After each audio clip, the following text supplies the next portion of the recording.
Davida. Euro potrakito sa sirke tomoto. Na preka nuto sa virke ni sargadiso kabisa na publiko. Na trolika sa na publiki. Na freka son natal kalido popo maro. Lariando liko sargitiso pako natita. Davida, le grino le parque si so kotampat na frise sargaduto trolika ratose anoteno a Malagas. Le prix que tu sais au Malagas, hein? Bon, atokten gas ratiki. Ok, awa non. Davida, en direct à Kotoku, amarai midi, tchoufuanako. Midi 30, rendez-vous. Nefa midi 30, amarai zombutiavi, publication no fan finafanao. Nefa yen tark nangala baraka ngamko. Nalano baraka zo Davida. Fa manahira tss. Non. Fatia kombara fotsiny aminao de zao.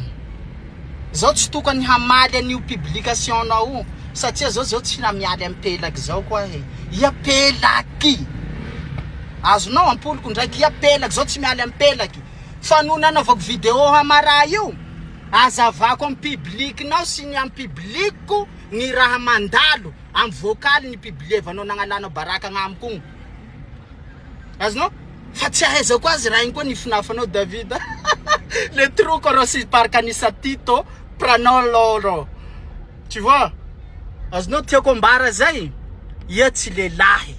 Zay de fambarako anao. Lelahy zao lafa mialy de mialy atsamy farany. Lafa tsy mialy de tsy mialy. Nanao publication igny marandray fa ataonao igny roagna marina anao.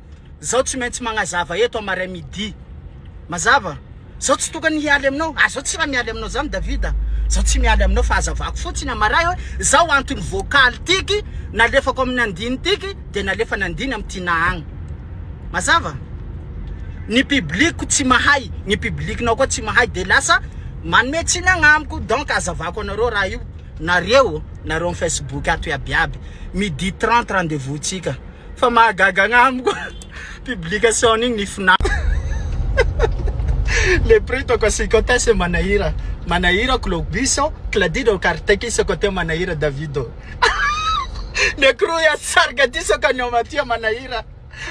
Njaso to comme ten gas hein? Hein? Manahira ngara gwe, za Manahira Anahira no Davida. Anahira no. Na haya volo mama kuna na ngara ku Manahira, tena Manahira marna no. E contraire colera. Ça tu Manahira marna.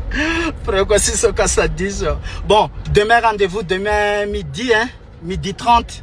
OK? Masto ul jab. Wano David vidéo ti hein. Wa vemno Manahira demain.